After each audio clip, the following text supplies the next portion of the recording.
Hello, everyone. Welcome back to Shouting into the Void. Once again, we're back on the computers because we can't meet up every week as regularly for a number of reasons. But it's fine. We are still watching Doctor Who. We are still reviewing the episodes. We started at the start of the year with the episodes that came out back in 2005. We didn't start back in 2005. We start with Chris Eccleston and Billy Piper. We're now with David Tennant and Freema Agyeman and John Barrowman for the Series 3 finale. This is technically the second part of the three-part finale, although it was marketed as this was the first part of the finale kind of thing. Episode 12, The Sound of Drums. It's excellent title, by the way. It is. I like for the three parts, I do like all three of the titles. I think they're really good. Yeah. It sees our TARDIS trio manage to make it back to present day. I believe it's a year ahead, isn't it? So it's 2008, isn't it? Yeah. In universe, it's 2008. Yes, sir. 2008. Oh, yeah. They are late. Boom, boom, boom. They get back and they find out that the Master, surprise, surprise, is the Prime Minister of the United Kingdom. And he's going to wreck shit up. And the Doctor basically have to, try and figure out how to stop him, what to do, what he's going to do. And as this is part 2 of 3, obviously he's not going to do that this week. So what did you think of this episode? It's fine. Interesting. Mm-hmm. I was excited to dive into it because we talked about it before. I was like this. I always felt this was quite slow, and I was like, I'll just get on with it. And Utopia was my favorite of the three, which I think will remain the case. There were some good bits in there. I did enjoy the Master and a lot of his stuff for the most part. I do have a few new, but yeah, it's one of those episodes I just bounce off, I think. And watching it this time, I think for me, most of this episode doesn't feel like Doctor Who, and I think that's why I don't really gel with it, because I'm expecting to watch Doctor Who and I don't get it. It feels very kitchen sink drama a lot of the time. In Resolution they have the scene with Ryan and his dad, and it's just so slow and it's like takes it out of it, and like, okay, yeah, get back to the Dalek stuff. Yeah, for me, like the middle chunk of this episode feels like that scene from Resolution, but for like 20 minutes. And I don't quite know why, but I don't know, because we do have some alien-ish kind of stuff with the Master and the Doctor and stuff, but it just doesn't feel like Doctor Who to me in a weird way. Even though we have all like the characters there, and I think the core characters we have I really enjoy. But yeah, there's just a few things writing wise and editing wise that I think kind of take me out of it a bit, and it's just he spent the whole episode coming up with this plan. He's like, oh, I could see you all along. I'm just like, what's the point? Let's just get on with, let's just go to episode 13, shall we? But yeah, I really like the opening bit. I really like the closing bit. Just the middle kind of loses me, I guess. I just never quite gel with it. And yeah. Fair enough. Not everyone has to like every episode, and everyone's allowed their own opinions. However, yours is wrong because I love it. However, I'm ending the call. I figured we might have. I'm talking about this episode. Yeah. You just mute me. I don't know. It's just me now. I think for me, and as I mentioned last week, I've always enjoyed this finale. It's one of my favorites. So naturally, I'm going to like this one. It sounds like everything you don't like, I like. So the slow moments I like, because I like the fact that it just has them slowing down and talking, discussing things, a number of different things they come across. Martha's family get a little bit more play in this.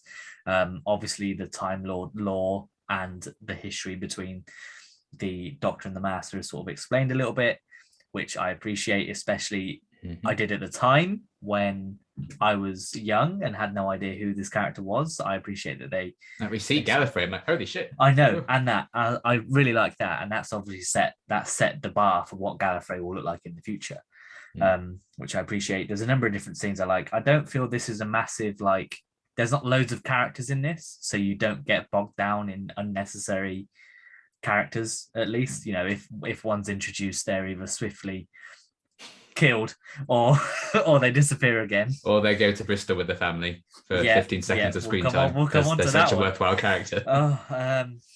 But yeah, I just really like it, and we'll come on to my positives event, as we do normally.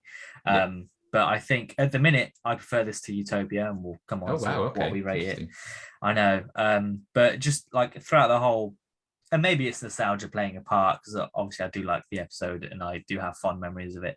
But throughout my whole of watching it, I was loving every minute, quoting along with the Master and the Doctor when they're chatting, and singing the music that plays in the background. So it resonates with me a lot, and I think that helps it in my favor at least. I have such vivid memories of like, hey now, babe, as the sky's like cracking. That's such a cool visual. I do have like very fond memories of that. Yes. I just I'll quickly interject when I'm like writing down the fun facts. One of them that they put was ironically, Voodoo Child is from the album Here Come the Drums. I'm like, I think that's why they chose it. Isn't that the point? Ironically, that's why it's there, because the song goes Here Come the Drums. So and the episode title is The Sound of Drums. Yes, that's his kind of deal. Fun fact, people. Again, that's somebody that's gone, I need a fun fact to put on this page. You had plenty. It's okay. You didn't need that, but it's fine. I understand. Well, we will get into the episode now. We normally do 3 positives, 3 negatives. I have quite a few positives, but I know you've rigidly stuck to the 3, which is fair enough. Yeah. I have a few like middling ones that we could just talk to. I mean, I do have 1, 2, 3, 4, 5, 6, 7 points on my thing.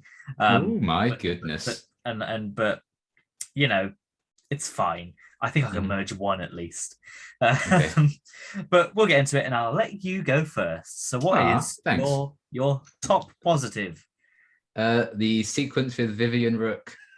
I adore it so much. I think it's my favorite Master moment in the episode. I think it's incredibly dark, but also quite hilarious. And I think that's often when the Master's at his best, when he can do those moments. It can somehow be very sinister with like how it all plays out with her.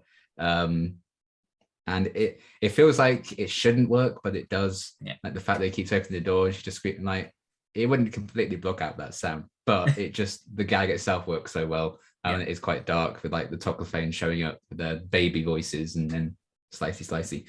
And I think not only is it just a good sequence in itself, I think it ties into the plot very nicely, because it sets up her sending a message to Torchwood after her death. So that gets a bit of exposition for like the main 3.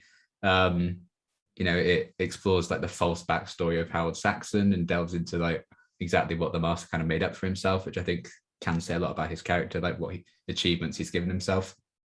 And then we get another look at the Toclophane and get a nice introduction to them and see how sinister they can kind of be with their creepy voices and spikes and stuff. So I just like that. I mean, she has terrible peripheral vision. She should have seen the Master literally right there. But it's a nice reveal, I guess. And it also gives Lucy Saxon something to do. Otherwise, she doesn't really get a lot. So I like that it also delves into her backstory. Like, he was lovely to my father, but I made my choice. So she's more than aware of who the Master is, and she's chosen him in that sense. So that gives a bit of insight into her, which I did enjoy. But yeah, I just like how it's all set up with her just being like this seemingly plucky reporter, getting rid of Tish, who's got a second job in 4 days. It's not looking good for her. And like gets rid of her, and then just the instant mood change when she's like, "You're in danger," and how that all kind of escalates. I love that whole sequence so much. I think it's really cool. Yeah, that's fair, and that is sort of it's part of one of my positives is that scene.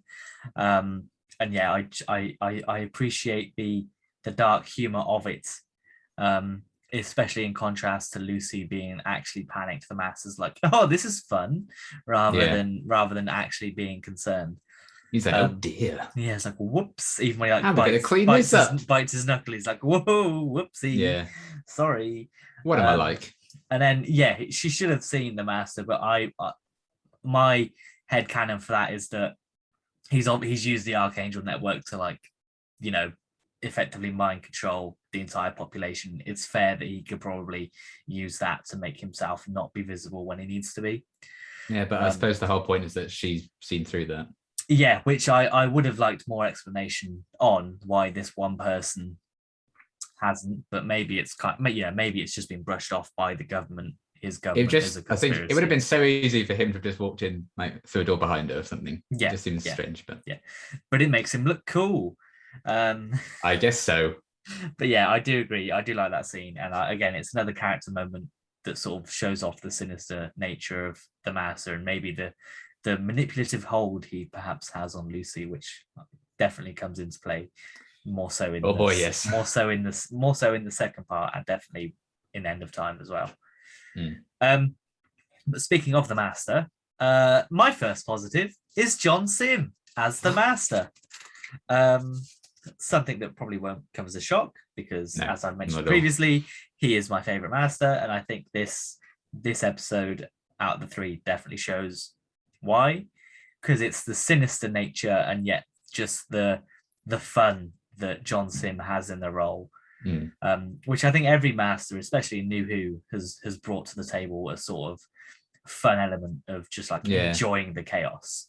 With New Who, they've definitely made the master like crazy, which he wasn't really in the classic series. So they might really change that, and I think that allows the actors to have a bit more fun with it. And it definitely makes sense for the character, where the character's progression from being killed by Daleks to then being revived to being killed to being revived to being killed to being revived. So that would definitely take its toll on some mental health, and obviously, and it has been set the same with the Johns. So yes, and that doesn't get any payoff this week or next week, but it does get some payoff eventually. In about 16 weeks. Yes. Stay tuned, folks. But I just think he's the perfect sort of actor and character to play off David Tennant's Doctor. You can see the similarities between the two, especially that bit where Lucy's like, oh, you said it was 100%. He's like, oh, 99, 98. That's almost identical to how David, almost identical to how David would have played it. But you still get, when they have the moment between the two, you still get that feeling that they are hundreds of years old and they've known each other for hundreds of years, and that this is just something, this incident in England is just a minuscule event to them that they need to stop before it gets out of hand, which obviously it does. But yeah, I just think he's a great actor to play the role. It's a great role. It definitely cemented the master. Before me watching any classic Who, it cemented him as being one of my favorite villains, I think, for Doctor Who in general. And yeah, I just love a lot of it, and every scene he's in, he steals, obviously. He's the main focus no matter what he's doing, and a lot of his scenes are written very well, I feel, especially the when he kills off the cabinet, which I really enjoy that scene. But I'll come on to that eventually as well. So what is your next positive? The Doctor and the Master's phone call. I love that little conversation they have. Because it's just a tease, because they don't actually see each other face to face until like the last few minutes. So I like that we do get an interaction before that time.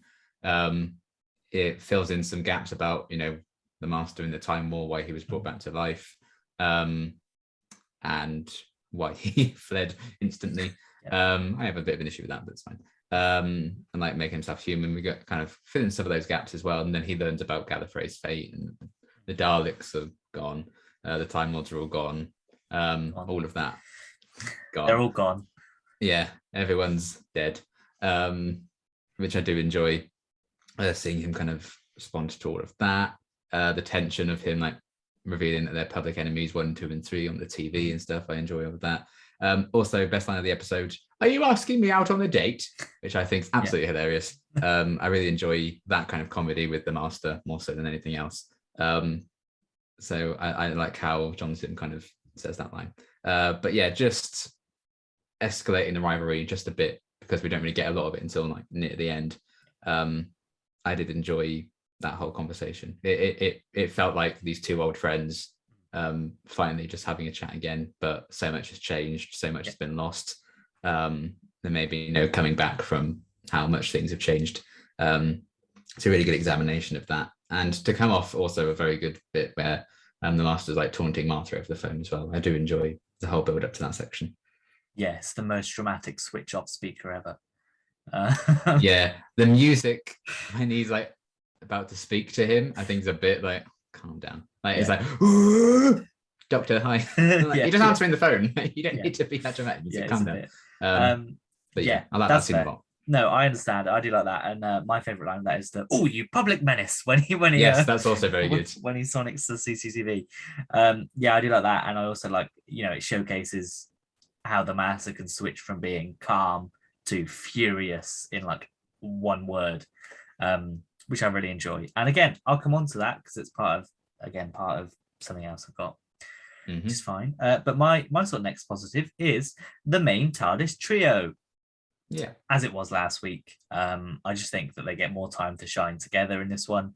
I think Martha takes.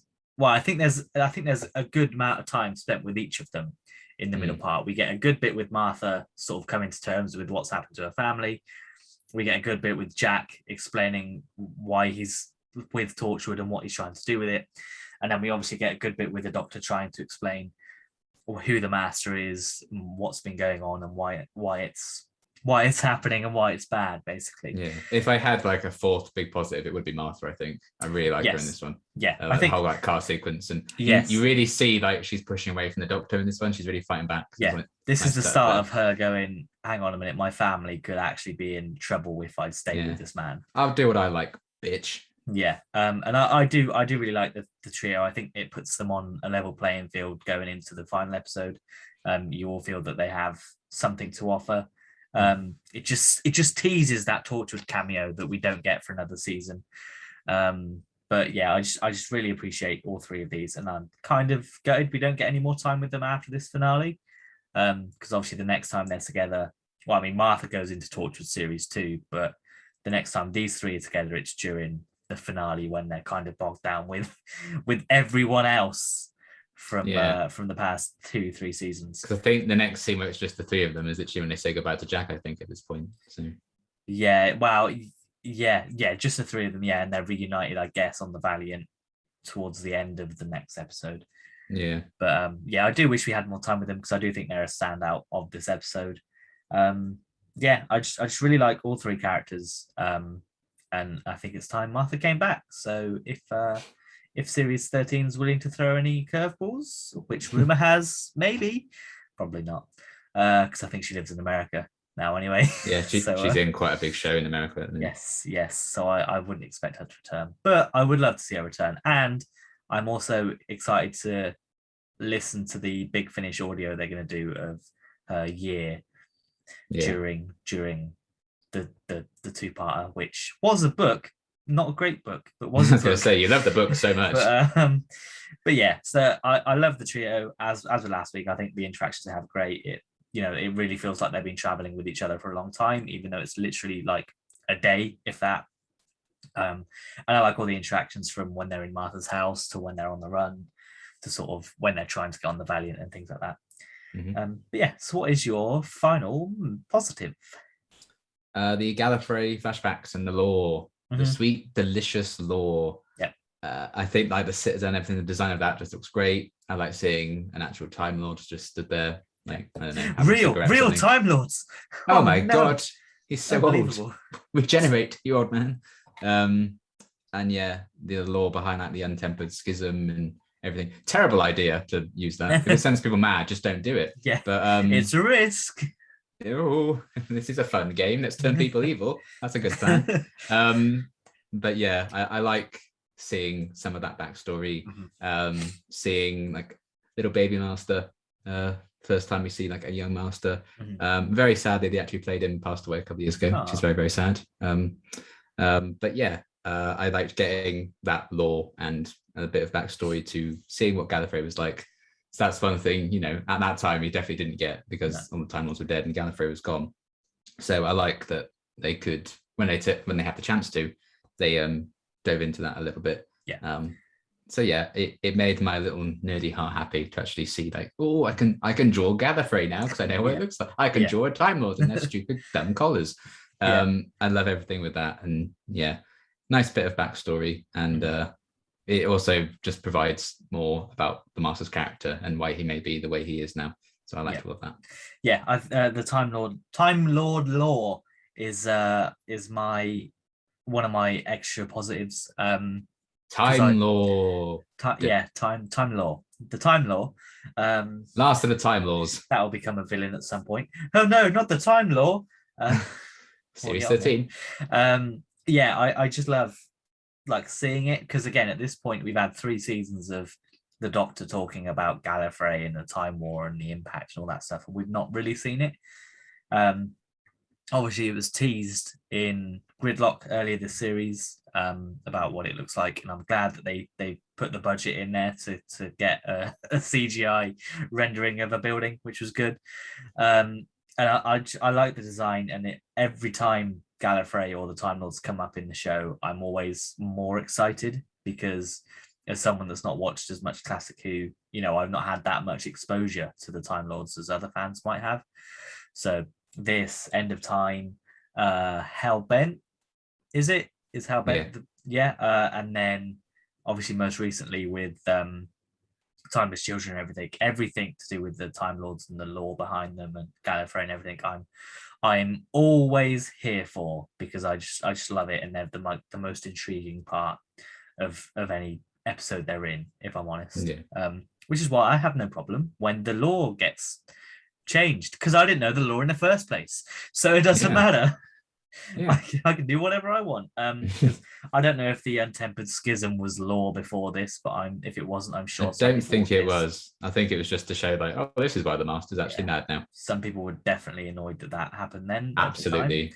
I can imagine Outpost Gallifrey or whatever it was called back then. Yeah, going nuts. Almost definitely. And then also in that same scene, it makes me laugh because Martha's like, "Oh, I thought you could say his secret brother or something." It's like, it basically is now, because of the time. That was the intention.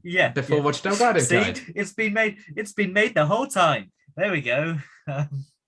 But yes, it's like in the Halloween reboot where they retconned Laurie Strode being Michael's sister. And they were like, "Oh no, that's just something that."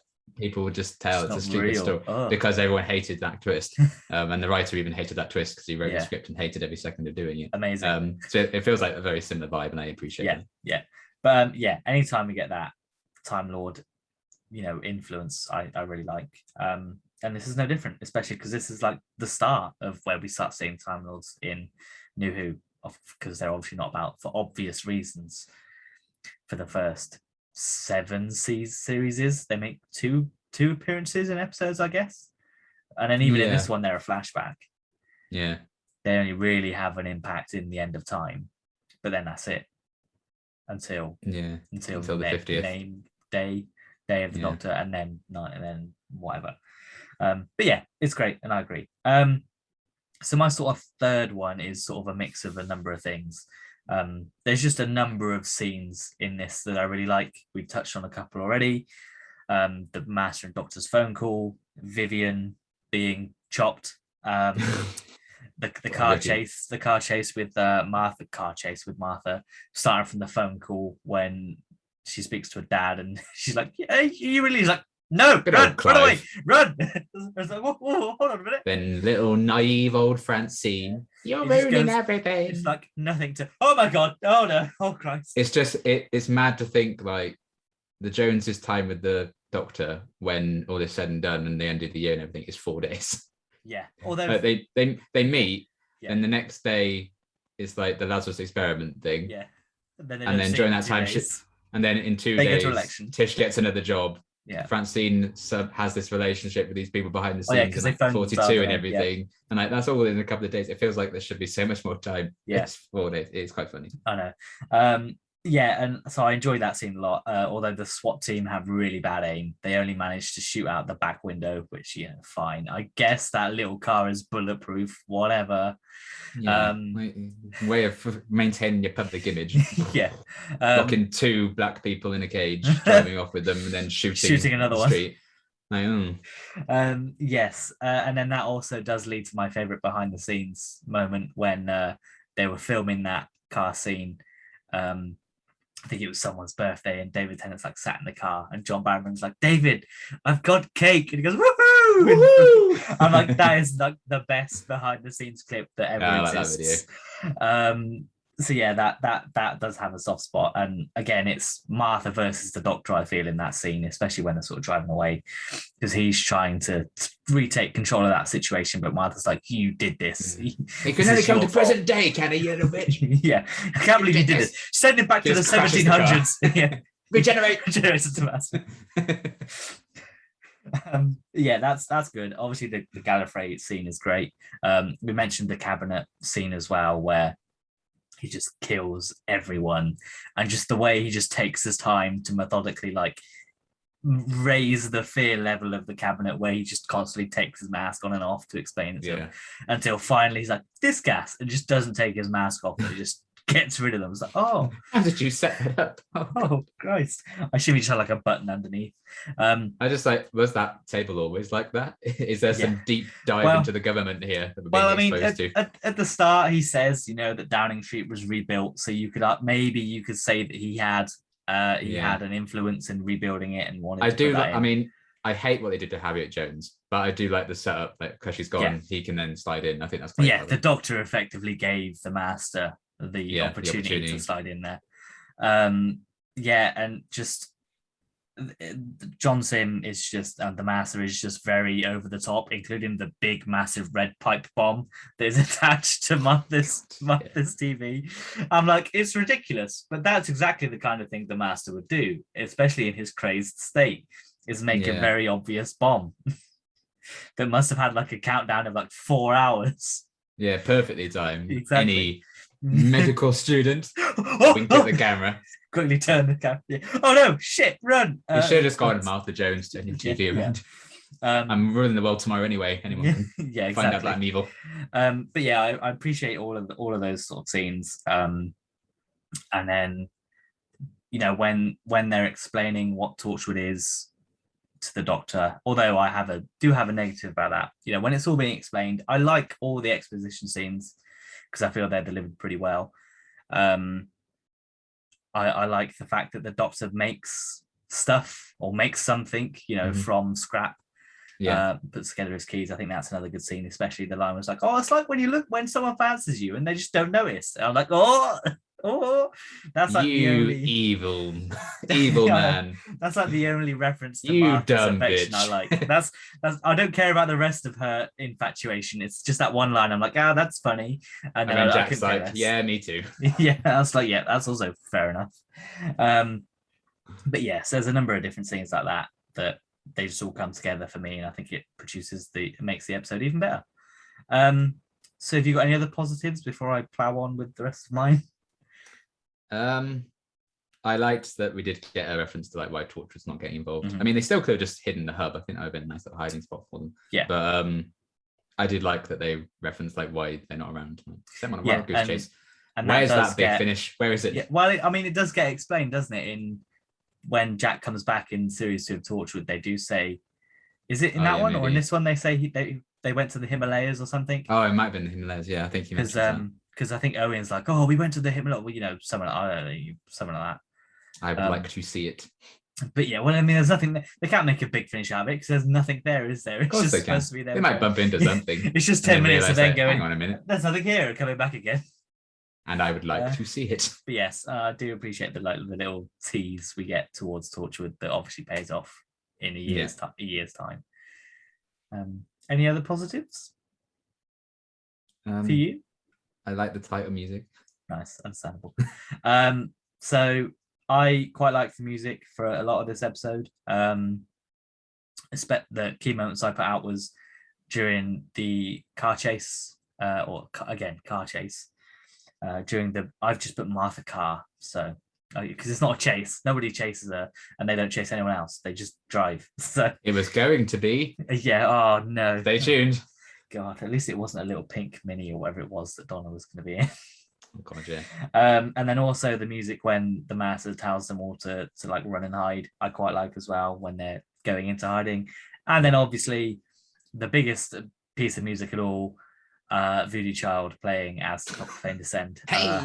Again, and that plays into like loving some of the scenes as well. It just plays into the whole this master is so over the top and dramatic, because it's not like the music is just played for the audience. That music is being played on the Valiant because Lucy is dancing to it.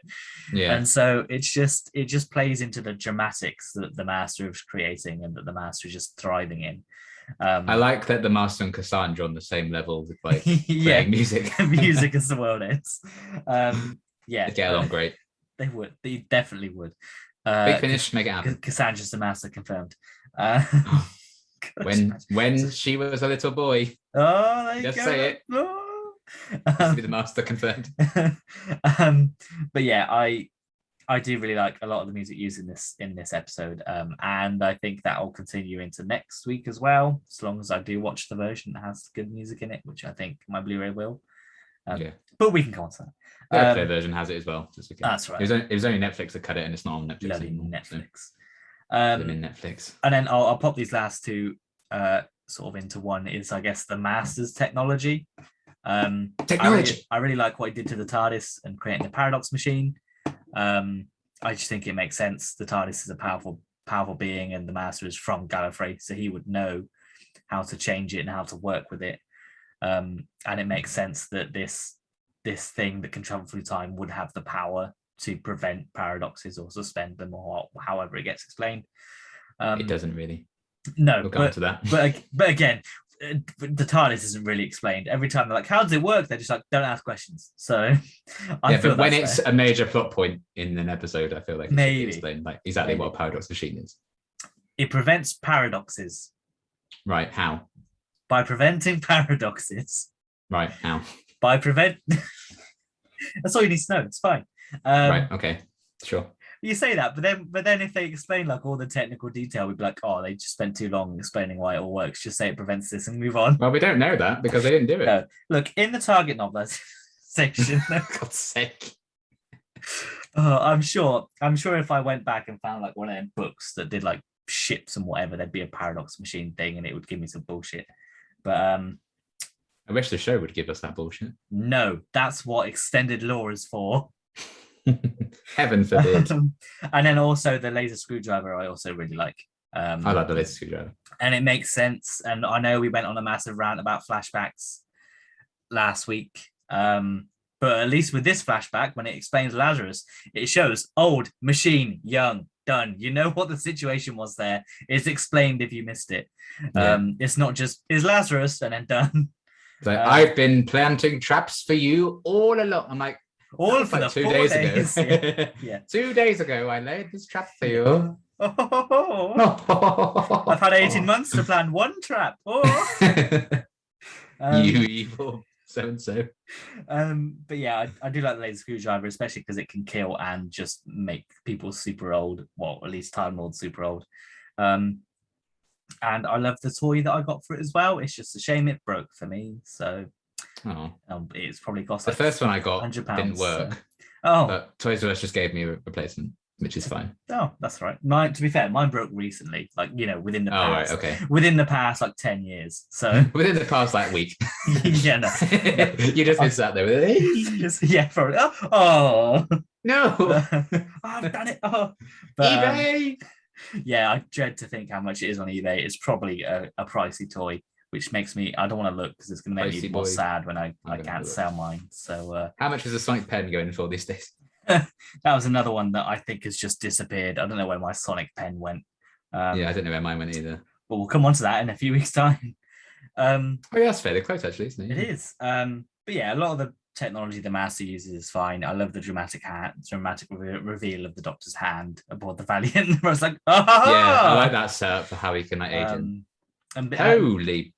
Yeah, that's why I didn't want to look. Well, I might need to flog mine. Have you got the box still? Of course I don't. Oh. But even without the box, it's selling for money. So. Oh Christ. Well, maybe I'll glue mine back together. It's fine. Like it's fine. It's just the bit where it extends, it snaps, so now it just flops. So it's it happens to the best of us. Yeah, it's not. It's struggling a bit. This has never happened before. I swear. It is literally struggling to perform. Well, the pandemic, you know how it is. Yeah, it's just we've all had a hard couple of years. It's been difficult. Or maybe not in that case. It's been difficult for the laser screwdriver.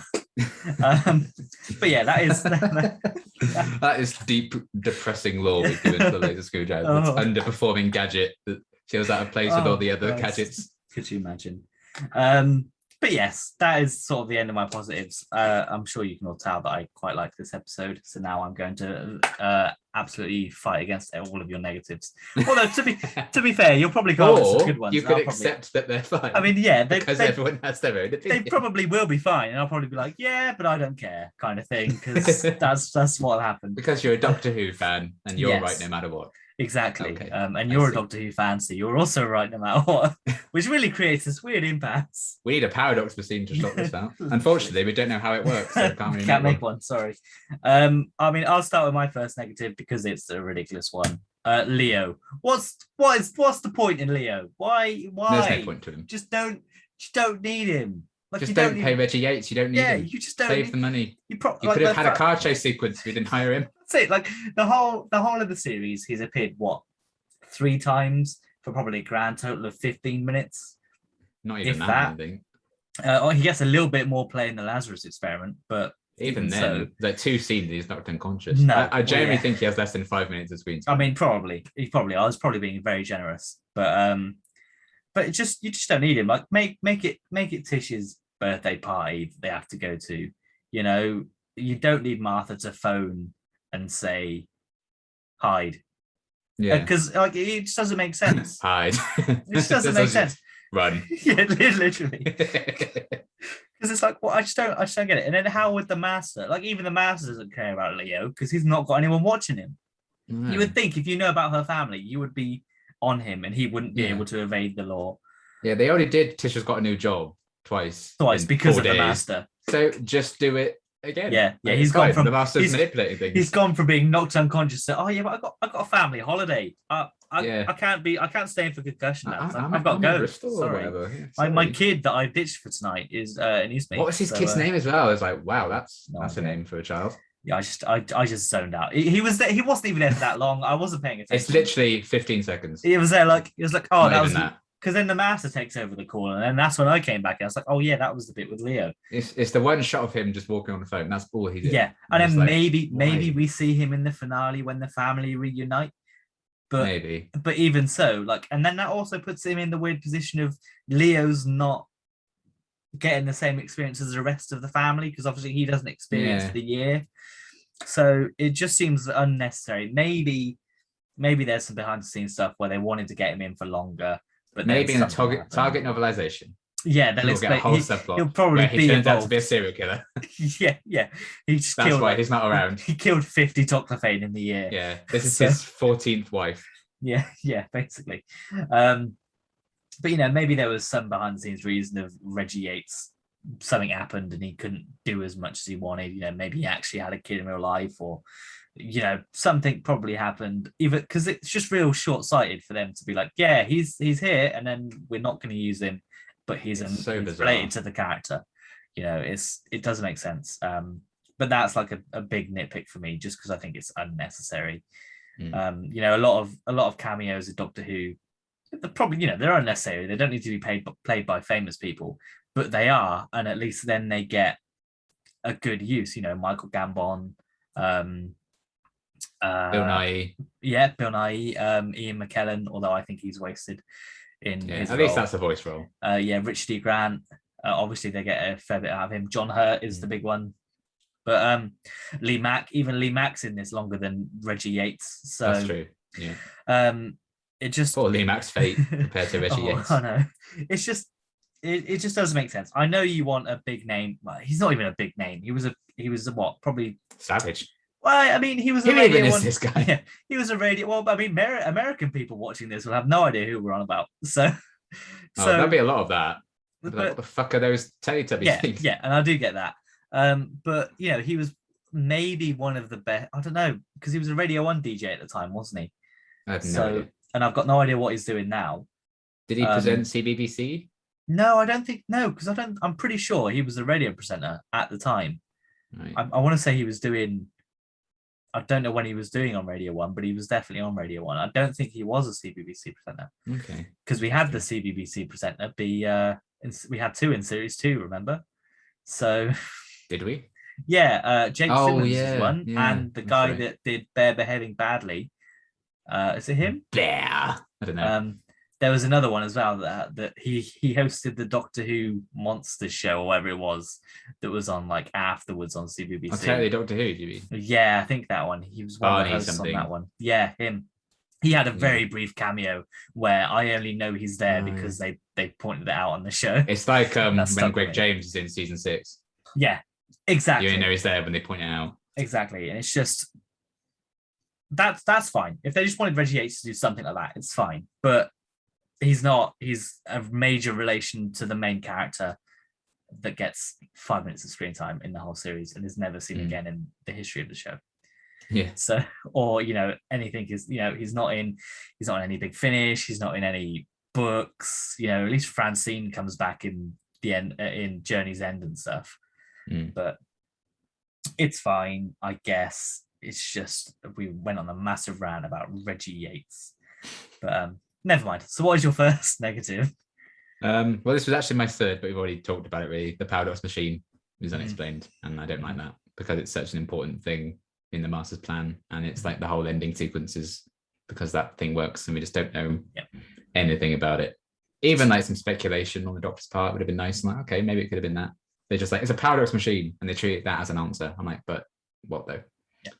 But it looks cool, so yeah. Look at the pretty TARDIS variant. I do think it gets a little bit more explanation in next week because I vividly remember the Master. That's fine. I'd rather being explained in the episode that it actually gets properly used. Yeah.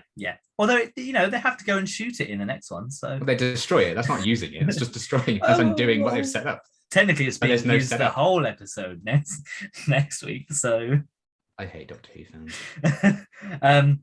Yeah, I do get what you mean. It's just one of the things that, along with a load of other stuff that happens throughout Doctor Who, I just go, all right, fine. It's anti-plastic. Okay. Yeah, but I don't like anti-plastic either. No. But that was both our negative. Yeah.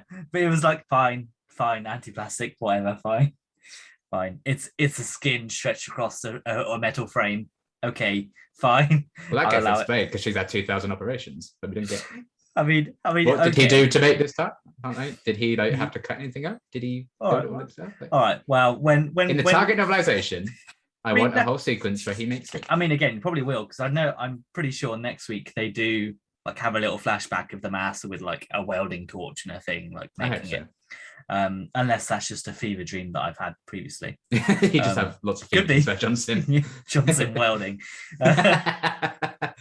Burn with me. Yeah, literally. But yeah, I do get what you mean. That's fair enough. But yeah, it's just that happens too much in Doctor Who for it to impact my viewing of an episode. Again, probably being hypocritical because I'll probably come across an episode next season and be like, this doesn't make any sense. Why is it in here? You absolutely will. But hey, that's the nature of this. I don't remember what I said last week, let alone 5 weeks ago, so it's fine. So sort of my next negative is the Doctor's anger towards Torchwood. Right. I feel is a bit unnecessary. Like, it is odd considering he is kind of surprisingly fine with them in Army of Ghosts and stuff. But yeah, like he's not in Army of Ghosts. He never is like, this is a terrible organization, shut it down. No. He's just like, hey, you probably shouldn't be opening the void. That's his only issue. Yeah. Maybe it's supposed to be he hates them because of what happened to Rose. Maybe that's like why he now has a bigger hatred towards them, but that's not really explained. And even so, it's kind of like at least let Jack explain what the hell he's doing rather than just be like, I can't believe he's done this. And then it's like when Jack's like, oh, I could go up behind him and snap his neck. Like, that's very Torchwood. Like, what do you mean? What do you mean that's very Torchwood? I don't get it. Are you annoyed they blew up the Sycorax ship still? Are you still annoyed at that? Is that what you're referencing there? Because, you blow up a lot of ships, Doctor, for you to be annoyed about that one. No, remember the genocide you committed? Yeah, exactly. But yeah, I just think it's a bit unjust, especially considering, he wasn't that against it in the first place, you know. Yeah, And I did think that as well. Because it's a case of if you're against Torchwood, you're against Unit, and then even when Unit show up next season, he's not really against them. He's just against their use of force, which I understand. That's fair enough. You know, if when Jack said that he was going to snap his neck, you know, that was more of a, you know, I'm against that violence kind of thing, rather than that's just Torchwood. Then maybe I'd have understood, but it just feels like they needed to put some kind of conflict between Jack and the Doctor, because they had that conflict with Martha and the Doctor. They kind of needed to make sure there was no like favoritism towards the companion, because one was on war. You know, it does feel very strange and slightly forced. But he gets over it pretty quick. That's the other thing. It's like, I'm modding it in your images. Okay then. Thanks. Cool. Let's forget we ever had this conversation. Let's look at this message, shall we? And then just move on from there. Which is fine. And then it's like even stranger, because like even the Master's like, I sent Jack's little team off. And the Doctor's like, who's your team? You know, there's never any question there. It's only when that message comes through. And even so, like, it's portrayed like Jack knows he doesn't like Torchwood, when it's like, but how would you know that? Is it because of what happened to Rose? You think something might be wrong? Because obviously he's read the files and stuff. But it just needs a little bit more explanation, I think, in terms of where the Doctor's hatred of Torchwood is. That needs a bit more explanation. I mean, yeah, it does. But I mean, you could easily put that in like stories you could have had, because Torchwood's been around for a while. You could have had the Doctor have different run-ins with different versions of Torchwood, and they always are like the bad guys, maybe. But they're never positioned like that. So it doesn't really make sense to me. Yeah. It's a similar thing to Richard E. Grant in the Snowmen, or, you know, the whatever they're called, the Great Intelligence. Great Intelligence, yeah. You know, he's got this massive vendetta against the Doctor, whereas as far as I'm concerned, they've met twice. And it's like, why? They are in the classic series, to be fair. How often? I thought it was only once. Twice. Oh, sorry. So they've met 3 times. Which is still more than they met Torchwood, but it's like there needs to be a bit more there for me to think there's this massive grievance from either side. They do make it more of a big deal than it is, I think, the Great Intelligence. Their rivalry, Yeah, especially because it's implied that the Great Intelligence was in the Snowmen when I don't think it really was. It was only in name of the Doctor, I think. Or at least Ian McKellen is the Great Intelligence. We'll see. How am I supposed to know that? I don't think. Do they ever you say watch the it? episode? Do they ever say it? Yeah, at the end. Oh, okay. Sorry. Oh, okay. What you need to do is watch the episode. We'll get there. We will rewatch it. We will rewatch the Snowman Adventure. I was just too busy going, can't believe they wasted Ian McKellen in this role. Anyway, it's fine. Just, you know, the Doctor is annoyed at Torchwood. Okay, sure, whatever.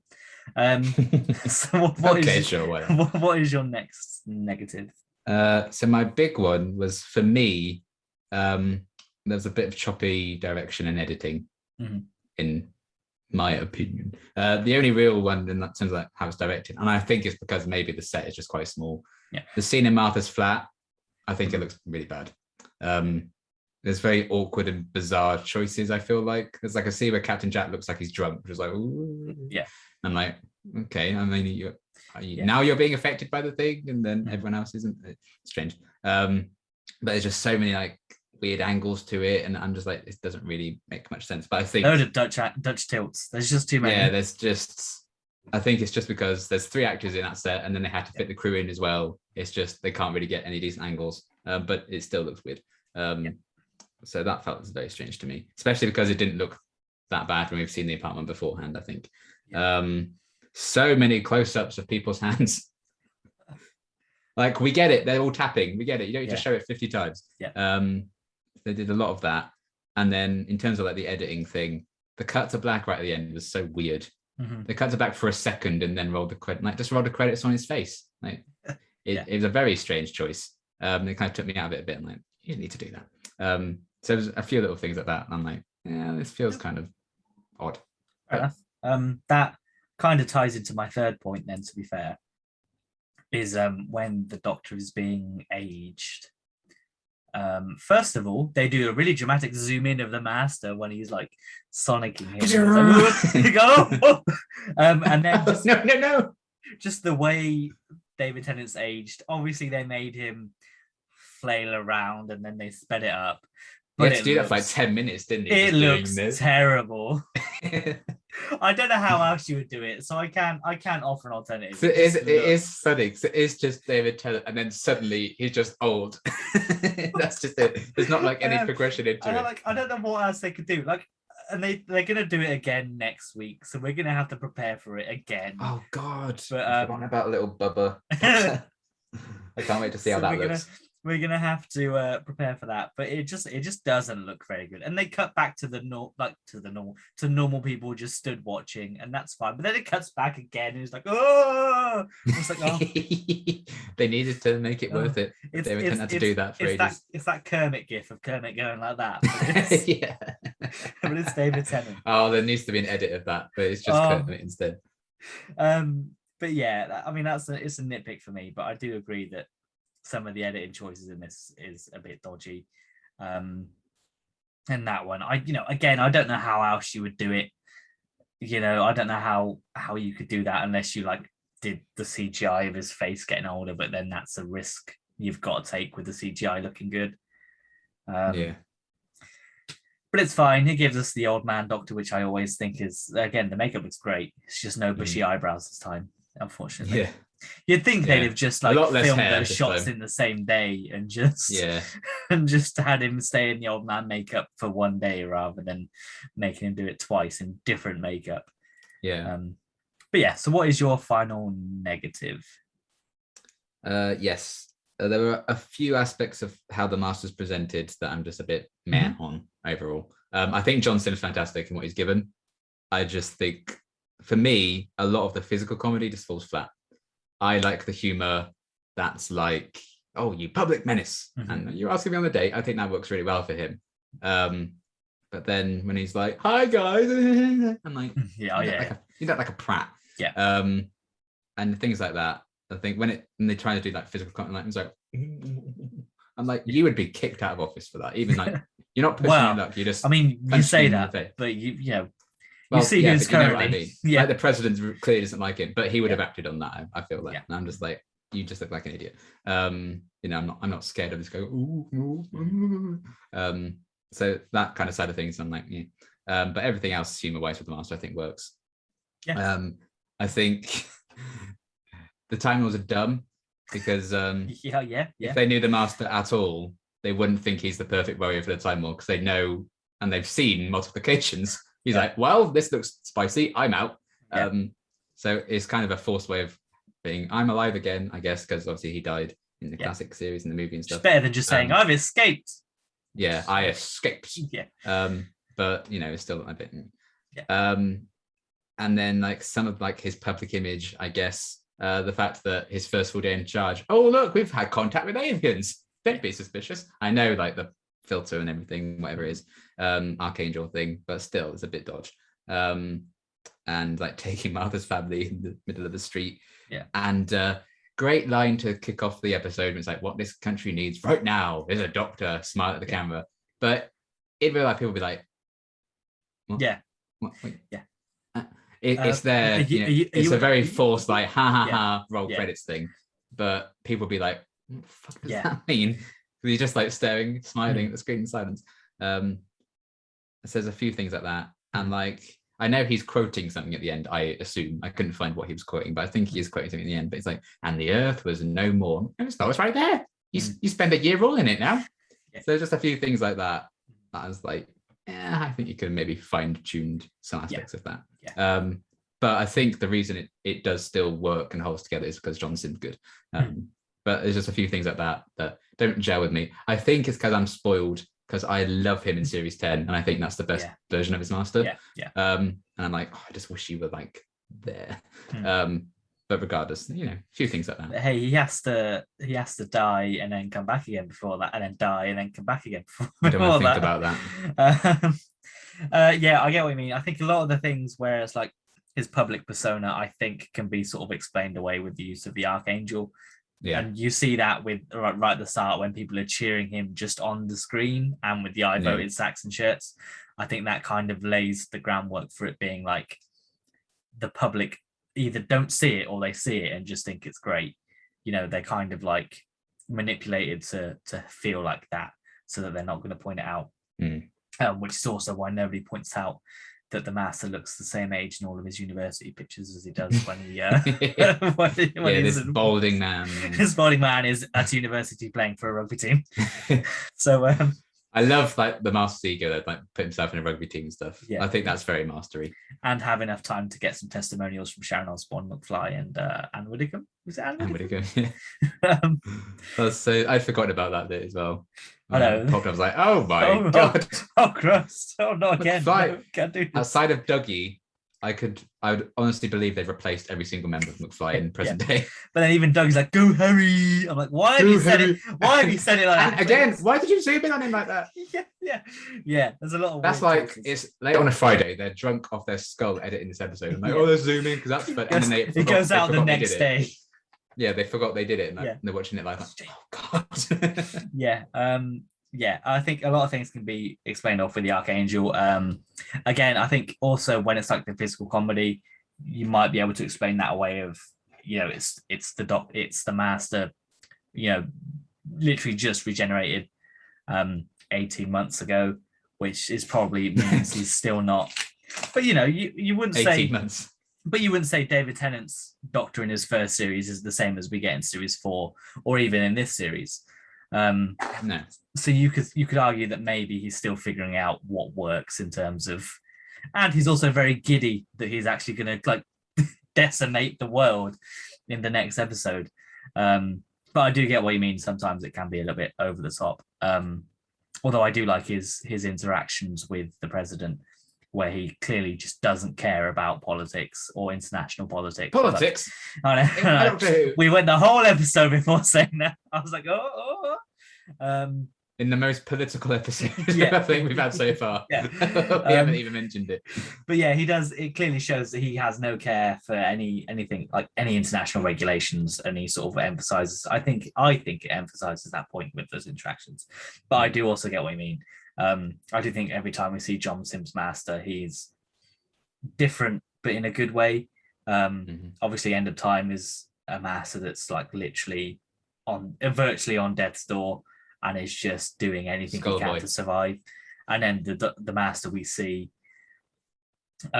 in series 10 is just like, I guess, I don't know, holding on, just waiting and just hoping that something happens before.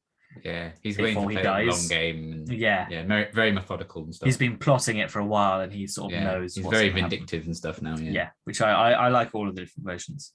I like 2 of them. Oh, which one is it? And Skullboy? Is Skullboy your least liked? Yeah, hate it. Hate everything about it. Interesting. Well, we'll come on to that in about 20 weeks. Yeah, so close. But have you got any other points you want to add on for the sound of drums? I don't think so. But yeah, I liked it as much as I thought I would probably going into it. So there we go. Like it's not a 42 situation where I was like, well, that's disappointing. I just okay, it's still just fine. Yeah, I think that's fair. Even though 1, 2, 3, 4, the 5th note in my book is politics in my Doctor Who when he says he's the Prime Minister. Hideous. Unbelievable. I can't believe they've gone woke. And then part of the thing is like you can see the master hates like the red tape and all the politics stuff, is because like when he's been handed all those red folders, you just see he's like, oh, for fuck's sake, I just want to kill people. Can you leave me alone? But he's doing all this to get to that point, which again shows like the methodical nature that he has. And yeah, I also like the references to series 1 and 2, obviously with Downing Street being rebuilt, Harriet Jones being banished. What happened to her? You'll find out in a year. And also we not even mentioned them, but I do like the mystery of the Toclafane and sort of where they come from. Yeah, the little like, how many of them are there? 6 billion.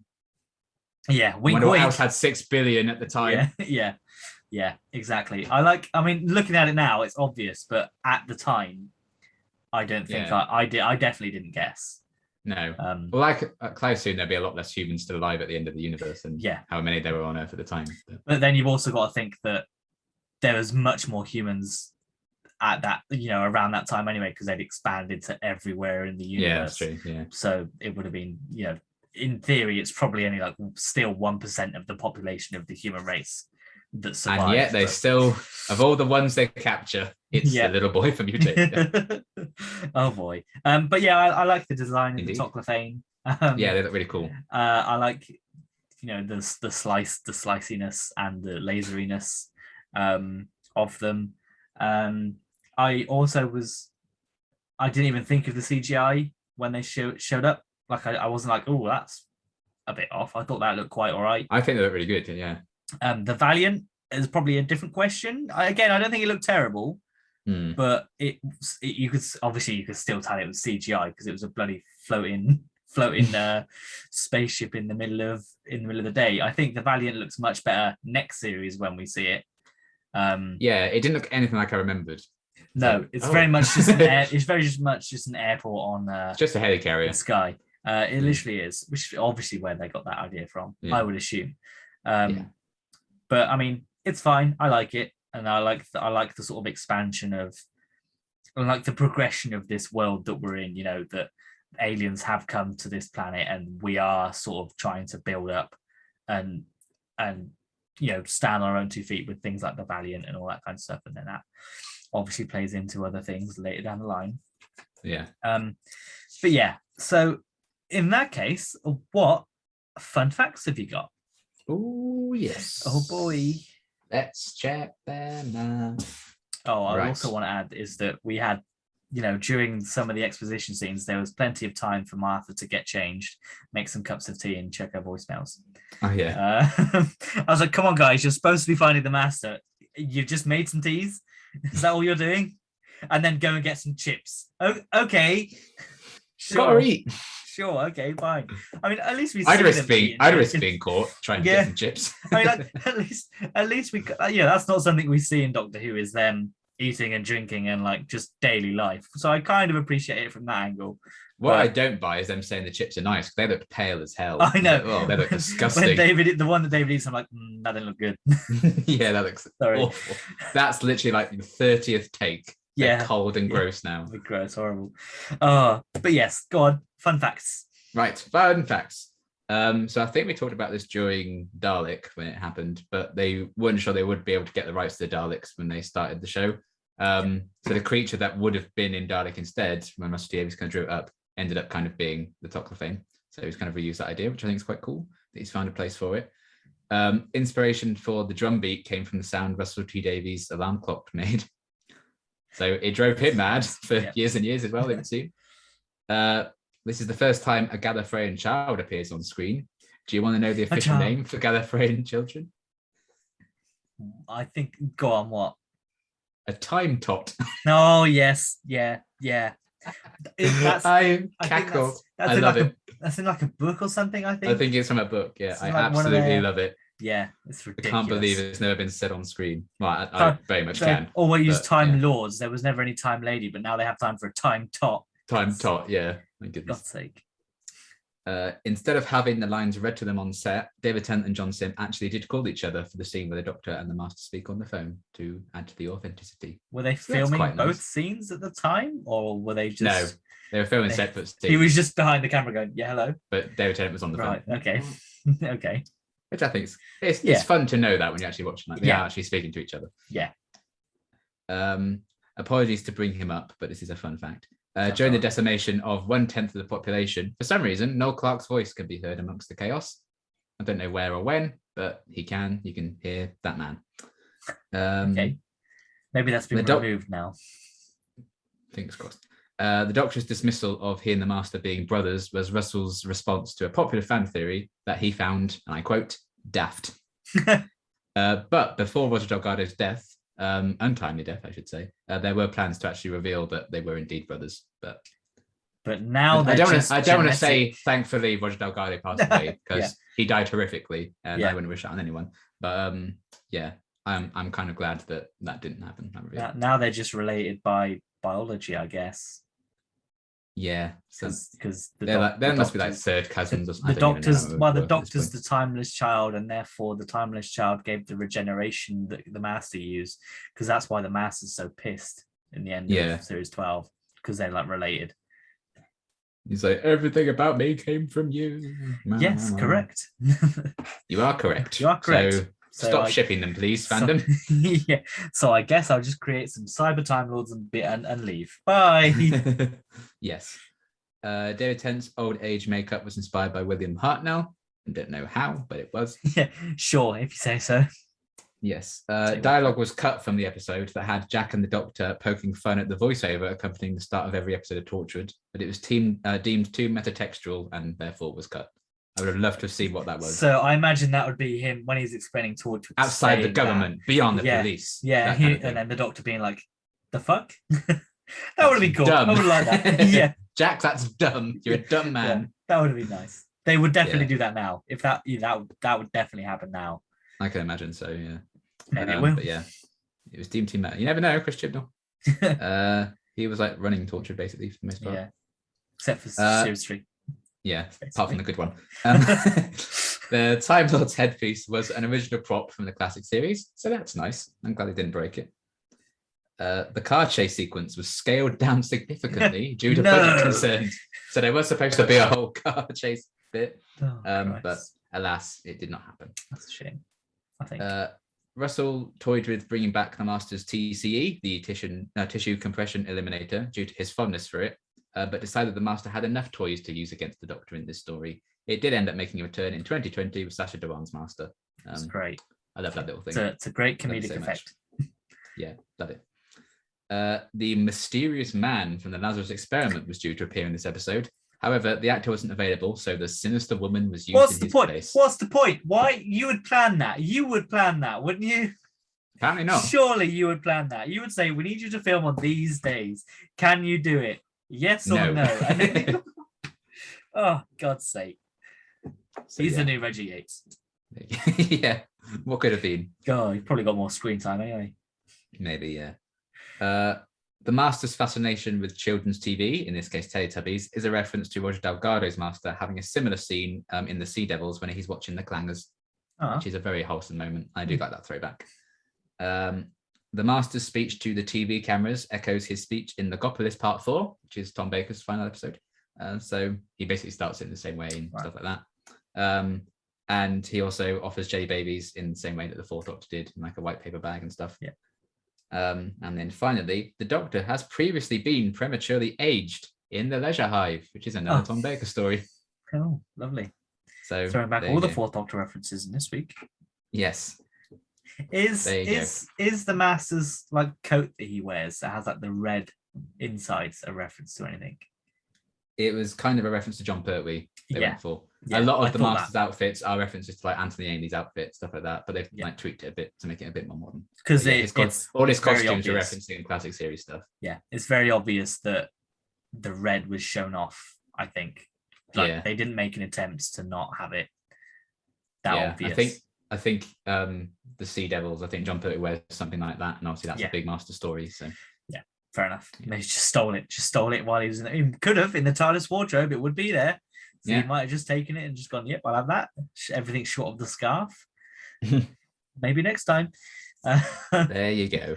Right. Well, in that case, it leaves one thing left, and I'm sure these ratings will be very different. But out of 10, I don't know how different. Out of 10, what are you giving The Sound of Drums? I'm giving it a 6. Oh, yeah, I'm giving it a 9. Damn, son. Well, I told you I enjoyed it more than last week. Is that the biggest difference? That must be the biggest. We've never been that far apart. I think we've been like 2 different. I don't think we've been 3 before. Maybe. Yeah, maybe Father's Day was a bit of a difference. That might be the only one where we've had this big of a gap. Damn, son. But hey, as we often say... Honestly, it's a surprise that it hasn't happened sooner. yeah, it is. We've been... I think, moving forwards, we'll probably get more like this. Because absolutely. I think because I'm you hate more Stephen fond, Moffat and everything he stands basically. I'm more fond of series 3 and 4 than I am of 5 and 6. But you're probably more fond of 5 and 6 than you are of 3 and 4. Yeah, I think that's fair. So we're probably going to get a few more gaps coming up. But hey, I still do like a lot of Matt Smith stuff. So we'll see what what happens. I think series 5 is the strongest series for me, but we'll come on to that. But as we always say, you don't have to like every episode. Everyone's entitled to their opinion. Just don't make someone feel shit for it. You're allowed to discuss, as we have discussed today, and have enjoyable banter, as we have had today. But just don't be like, you're a dickhead because you're wrong. That's not what you want. That isn't. No one can be objectively incorrect in regards to their Doctor Who opinions. Literally, unless you say Jodie Whittaker sucks or something. You're wrong. Again, you cannot like a doctor, but if you're like the Doctor, I'm a sexist, I don't think the Doctor should be a woman, then I'm disagree with you. Yeah. And then the only opinion that is correct throughout all of Doctor Who is K9 is the best boy. Nobody can disagree with that. So come at me. No. No. But yeah, I mean, obviously we had differences for this episode. We're probably going to have differences for next week as well. It is the last of the Time Lords, which sees this I wonder what's going to happen with a title like that. Basically, it'll have been a year, although a week in real life, and the Master is effectively in control, and they need to fix it. What do you remember of the last of the Time Lords, and how do you remember feeling about it? I remember the I Can't Decide sequence. Yep, that's it. I remember. I did like the reference in this one, actually. Like, you'd never get back with Dad in a million years, and then very next episode they're back together. Only 1 year. Because only one. That's a lot less. But yeah, I remember obviously the Master dies. And the Face of Bow reveal is always exciting. Oh yes, yeah. We're going to get that, which is definitely a highlight for me, I think. And obviously Martha is on her way out. Titanic shows up at the end. Oh yeah. Well, briefly the Fifth Doctor in Children in Need, and then the Titanic shows up again. Yeah. But yeah, I hate the resolution. I don't think I mind. I mean, I don't think the CGI is going to age very well, but I don't mind little baby real age Doctor, like the age he would be and what he would look like. I think that's quite a cool idea. I think that the stuff with the Master is good. I can't quite remember how it feels like 51 minutes or however long the episode is. So I'm excited to check it out. I don't really know how I'm going to feel about it. But we'll see. I think there's still, like this one, 60%, 6 out of 10 is not bad. No. But I think I look more fondly on this one. I feel like more stuff actually happens. So I'm looking forward to seeing it. Okay. I think for me, it's probably the other way around. I think this will probably be the least rated maybe of the finale for me. Ironically, because I don't think much happens. I think it's very like longer episodes of TV shows feels like nothing happens. No, exactly. Like what did happen? Obviously we've got, I think the ending, not the resolution, the ending is good. So effectively from when the Doctor like solves it, probably to when Martha gets put onto the Valiant, I think everything from that point is good. And of course we have Lucifer. Yes, yeah, good old Tom. So we'll see how his Tom character... as Tom. Yep, we'll see how his character needlessly kills himself. It's fine because him and Martha have a long, happy married life after this. Yeah, sure. Only lasts a year, 2 years maybe. They don't even get married, I don't think. No.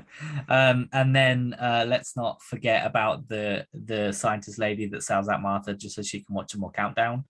I think that's what happens at least. It's to do with her son, isn't it, or something? Yeah, it is. But she references Countdown. I was like, does she? I don't care. Yeah, so we'll see how it goes because I think for me, I think I'm going to enjoy the stuff on the Valiant more than I'll enjoy the stuff of Martha going around and fetching the gun. I'll see how I feel about the resolution because I can believe it. I don't think it's the best, but you can tell Russell's written himself into a corner and he's like, fuck. Jesus imagery. How the fuck do I get out of this one? So I do kind of get where it's coming from, and it does play into the whole Doctor seeing himself as, the biggest person on the planet, which plays into the Time Lord Victorious arc that he goes on over the next sort of, I guess it starts there and then goes on and then finally culminates in the Waters of Mars. Yeah. I'm sure I'll have things I enjoy, Yeah. But also, the thing I'm most excited for is that Voyage of the Damned is the one after. yes, I'm very excited for Voyage of the Damned as well, and for Partners in Crime, and for is it Planet of the Ood or is it Fires of Pompeii? Fires of Pompeii after that, and then Planet. So we're gonna get Peter Capaldi and Karen Gillan, and then it's Planet of the Ood, yeah, and then it's the Sontarans. Yeah. So I mean, hey, get past this episode. Series 4 is by far my favorite 10 series, so I am excited to get to Series 4. I think that's understandable, and that's probably the same with me, to be fair.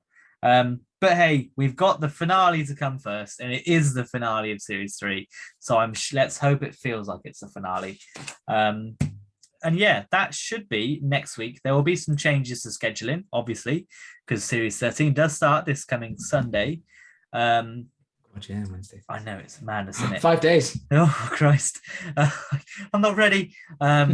Literally. So with Series 13, we will be reacting to them live on Liam's channel, and then a couple of days later we'll have sort of a full breakdown of our thoughts in this sort of fashion of the episode. So that'll come out probably around Tuesday, I think, and then these should probably move to a Friday, Saturday, depending on when I've got time to make them, more than anything, because I have a 9-to-5 job, so I have to work it around there, which is fine. I don't mind doing it if they're short, which the Series 13 ones maybe, because we might not have enough time to necessarily talk about what's coming and put them in context. Yeah, we're not going to be approaching it like 15 years after they air is what we think revisiting it. It's just like, so it's fine, but we'll keep them going. We'll keep these going. There also may be some disruption in November because we're doing. I've got a holiday and all sorts is going on. Either way, there'll be more Doctor Who content coming out, and there will be, if anything, an increase in Doctor Who content coming out. So look forward to that. So I think then next time you'll see us, we'll be discussing episode 1 of Series 13. Oh, God. That'll be a separate new Doctor Who. I know, absolutely new Doctor Who. Literally new Doctor Who. Oh my for the first time since the pandemic began, we've got new Doctor Who. Oh, we had Revolution of the Daleks. Oh yeah, sorry, you are. We did that through Zoom. Yeah, you are. That's correct. I completely forgot we had that one. A damning indictment. I forgot. I need to rewatch that before we get to Series 13. But yes, we'll be back with more Doctor Who next Tuesday, I think. We'll be back. Bye. Bye.